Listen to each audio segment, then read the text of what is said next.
박보미 TV. 박보미 TV. 안녕하세요, 박보미입니다. 우리가 지금도 잘 쓰고 있는 이 ISA는 2016년도에 나왔는데요. 처음에 나왔을 때는 혜택이 너무 별로여가지고 사실상 흥행에 실패를 했었습니다. 이때를 1단계라고 표현을 한다면 2021년에 한번 개정이 되면서 주식 투자도 되고 출금도 되는 식으로 확 좋아지면서 인기를 확 얻게 되는데요. 이때를 2단계라고 표현을 해볼게요. 이게 올해 2024년에 한 번 더 개정이 되면서 단점이 거의 없어진 드디어 ISA 완전체가 되었는데요. 그 완전체 버전으로 ISA 설명 영상을 리뉴얼 해드리겠습니다. 그리고 영상 마지막에 구독자 이벤트 큰 거 하나 있으니까 이번 영상만큼은 꼭 뒤쪽도 봐주세요. 그럼 가실까요?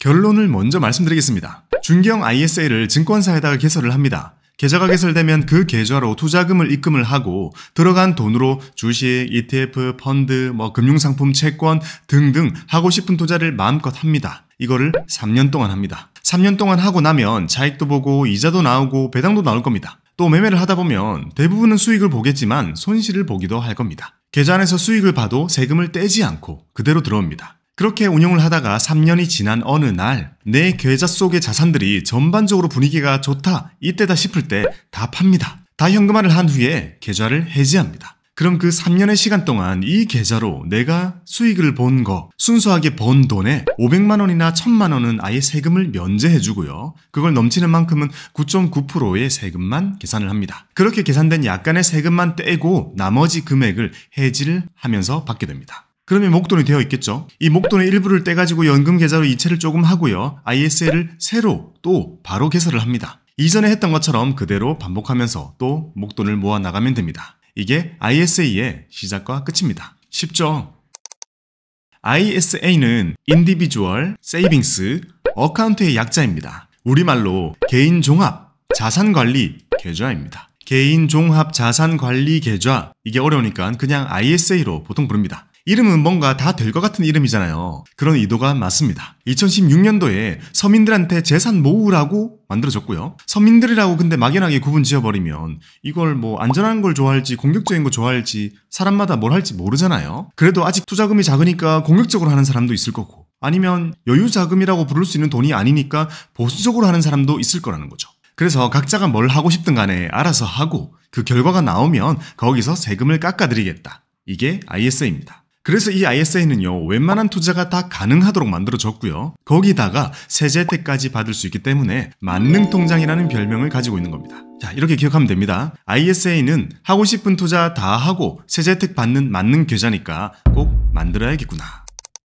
ISA는 19세 이상이면 누구나 개설할 수 있습니다. 소득이 없어도 됩니다. 심지어 15세만 넘었어도 근로소득이 있으면 개설할 수 있습니다. 다만 1인당 전 금융기관에 딱 한 개만 만들 수 있습니다. 그러니까 금융기관을 잘 골라야겠죠. 증권사의 중개형으로 트면 됩니다. 개설을 할 때도 소득에 따라서 일반형이랑 서민형으로 나뉩니다. 연봉이 5천 넘으면 일반형, 종합소득이 3,800만 원 넘으면 일반형, 그보다 낮으면 서민형으로 개설할 수 있습니다. 당연히 서민형의 혜택이 훨씬 좋습니다. 또 현금 흐름 부자의 다른 말인 금융소득 종합과세자의 경우에는 국내형이라는 것만 개설할 수 있습니다. 국내형은 뒤에서 설명을 드릴게요. 아무튼 계좌는 지점에 직접 갈 필요 없이 스마트폰으로 쉽게 비대면으로 개설할 수 있습니다. 자, 그럼 이렇게 기억합시다. ISA는 누구나 개설할 수 있고 서민형이 되면 그걸로 하자.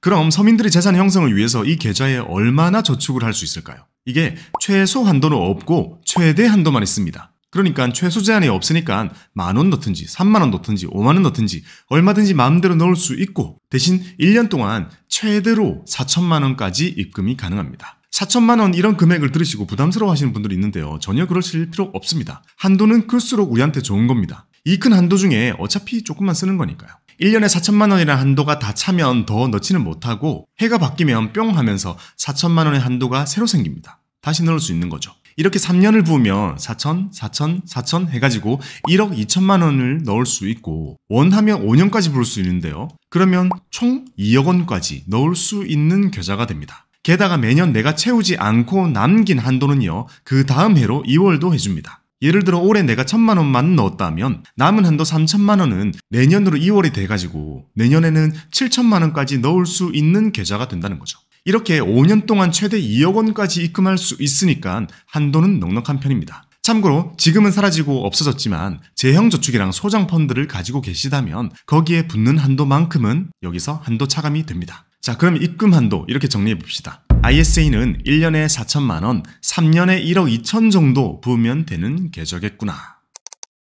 세금 혜택이 있는 계좌이기 때문에 항상 그렇듯이 만기에 제약이 있습니다. ISA의 혜택을 얻기 위해서는요, 최소 3년 이상 유지를 해야 됩니다. 이거를 의무보유기간이라고 부릅니다. 3년만 지나면 사실 큰 문제는 없고요. ISA는 만기라는 개념이랑 의무보유기간이라는 개념이 좀 다른데요. 만기는 스스로 결정하게 되는 건데 이 만기는 내가 딱히 해지를 안 하면 요 정도까지는 이 계좌를 쓰겠다라는 정도의 만기입니다. 앱에서 이 만기는 쉽게 늘리고 줄일 수 있게 돼 있고요. 이 만기랑 상관없이 3년만 지나면 된다라는 이 의무 보유 기간 3년은 따로 있습니다. 3년만 지났다면 언제든지 만기와 상관없이 해지를 해도 페널티 같은 게 없다는 의미입니다. 그러니까 만기는 9999년으로 하시면 됩니다. 만약 ISA를 3년이 되기 전에 해지를 하게 되었다면 의무 보유 기간 못 채운 거잖아요. 그러면 그 계좌에서 세제 혜택을 받았던 것들 싹 다 없던 걸로 하고 15.4만큼 계산해가지고 다 떼고 찾게 됩니다. 이때도 해지를 하더라도 원래 내야 할 세금을 뱉어내는 그런 개념일 뿐이고요. 추가로 더 뱉어내게 되는 그런 가산세나 벌금의 성격은 없습니다. 자, 그러면 만기 이렇게 정리해 봅시다. ISA는 3년만 지나면 된다.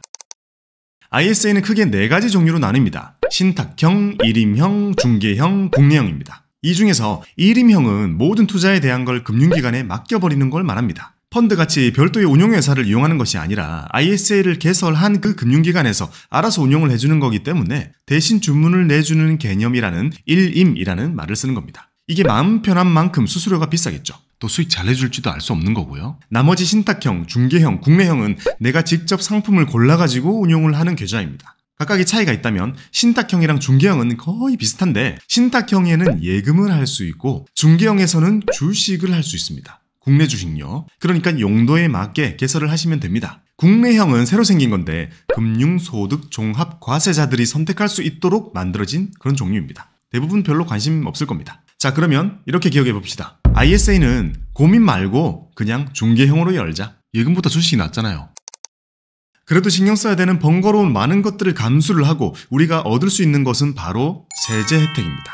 세금 혜택인 거죠. 계좌를 운용을 하고 3년이 지나기만 했으면 내가 원할 때 해지를 할 수 있고요. 해지를 할 때 세제 혜택을 한꺼번에 적용을 받게 됩니다. 해지를 하기 전까지 그동안 오랫동안 그 안에서 생겼던 수익이랑 손실이랑 일단 합산을 먼저 합니다. 전문 용어로 퉁쳐준다고 하는데요. 손익통산, 손익상계 해준다고 얘기를 합니다. 원래는 하나 벌고 하나 잃으면 번 것에만 세금을 매기게 되는 거잖아요. 잃은 거는 그냥 슬프기만 한 거였죠. 근데 이 계좌는요, 번 거랑 잃은 거랑 다 합해가지고 이 계좌로 인해서 당신이 얼마를 벌었나요? 라는 것을 계산한 후에 이걸 순소득이라 부르고 여기에다가 비과세 혜택을 먼저 적용을 해줍니다. 비과세라는 말은 그만큼 세금을 아예 안 매길 테니 다 가지라는 거죠. 이 비과세 혜택이 일반형은 500만 원만큼 해주고요. 서민형은 무려 1000만 원만큼 해줍니다. 그리고 이 비과세를 넘어서는 만큼 많이 수익이 났다면 그만큼은 세금을 또 다 매기는 것이 아니라 9.9%라는 낮은 세율로 분리과세까지 해줍니다.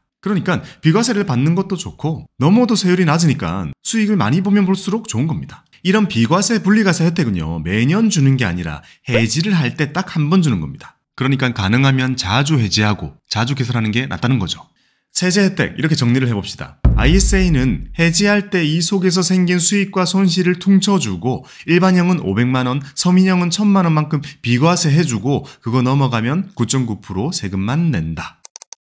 중도 인출은 절세 계좌치고는 엄청 잘 되는 편입니다. 일단 원금 부분은 중도 출금을 할 수 있게 해줬습니다. 원금을 넘도록 출금을 하게 되면 그때는 수익 부분을 출금하게 되는 거잖아요. 그럴 때는 세금 혜택을 버리면서 출금을 하게 되는 그런 방식입니다. 그러니까 돈이 필요한 경우에는 내가 그동안 넣었던 원금만큼 가급적 중도 출금을 했었으면 됩니다. 단 기억해야 될 것은요, 중도 출금을 한 만큼 저축 한도가 다시 살아나지는 않습니다. 돈이 필요해가지고 잠시 중도 출금을 했다가 다시 넣는다고 해도 그 해에는 그냥 그대로 줄어드는 한도로 남아있게 된다는 거죠. 예를 들어 올해 3천만 원을 입금했다가 돈이 필요해가지고 2천만 원을 중도 인출했어요. 급한 불 끄고 다시 2천만 원을 넣으려고 해도 못 넣습니다. 왜냐하면 한도 3천만 원을 이미 썼으니까 1천만 원밖에 안 남아있는 상태가 되어 있는 거죠. 자, 그러면 중도 인출 이렇게 정리를 해봅시다. ISA는 내가 넣은 원금만큼은 중도 인출이 편하게 된다. ISA에서 매매를 할 수 있는 자산은요. 자, 먼저 신탁형은 예금, 적금, 펀드, ETF, ETN, ELS, 리츠, 인프라펀드, 채권 이 정도고요.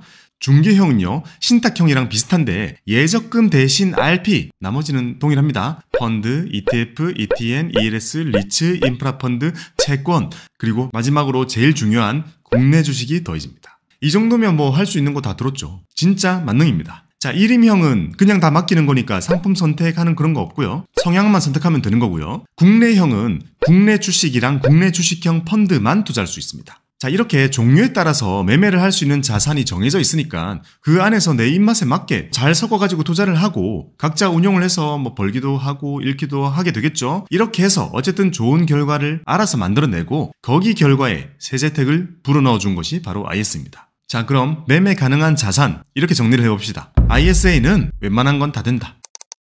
ISA가 3년이 지나고 나서 이거를 해지를 할 때 해지 자금의 일부를요 연금저축이나 IRP 계좌로 이체를 할 수 있는 연금전환이라는 제도가 있습니다. 목돈을 모으려고 저축을 한 건데 그 중에 일부를 떼가지고 노후를 위해서 준비를 했으니까 아이고 기특하구나 해가지고 세액공제를 추가로 더해주고 있습니다. 이렇게 연금 계좌로 들어가는 자금은 연금저축의 자체 한도인 1,800만 원과 상관없이 들어가지고요. 그렇게 들어간 자금의 10%만큼을 세액공제를 추가로 해줍니다. 이렇게 추가로 해주는 세액공제는 최대 300만 원까지 해줍니다. 그럼 가장 베스트는 뭐겠어요? ISA로 3년 동안 열심히 붓고 운용을 해가지고 몇 천만 원을 모읍니다. 그리고 해지를 하고 그 자금 중에 3천만 원만큼 연금 계좌로 옮기면 10%인 300만 원만큼 세액공제를 그 해에는 더 받게 됩니다. 그러면 그 해에는 세액공제를 만약에 최대로 받는다고 가정을 해보면 연금저축 600, IRP 300, 거기다가 ISA에서 연금 전환한 거 300만 원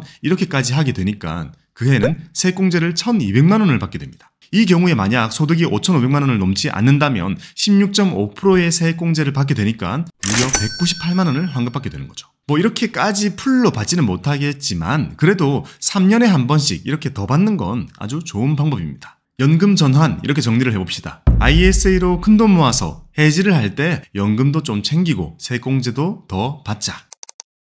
ISA는 금융사 간의 이전이 가능합니다. 1인당 하나밖에 못 만드는 계좌니까 이전을 생각하는 사람들이 많겠죠. 여기서 이전이라는 것은 해지를 하지 않고 금융기관만 바꾸는 것을 의미합니다. 참고로 이전을 할 때는 모든 자산을 매도한 후에 현금화되어서 넘어가게 되고요. 이전은 스마트폰으로 편하게 신청을 할 수 있습니다. 혹시 지금 이용하고 있는 금융사가 마음에 안 드신다면 큰 고민 말고 그냥 톡톡톡 눌러가지고 다른 데로 넘어가시면 됩니다. ISA 이전 이렇게 정리합시다. 되는 거 별로 없고 수수료만 비싸다면 딴 데로 가버리자.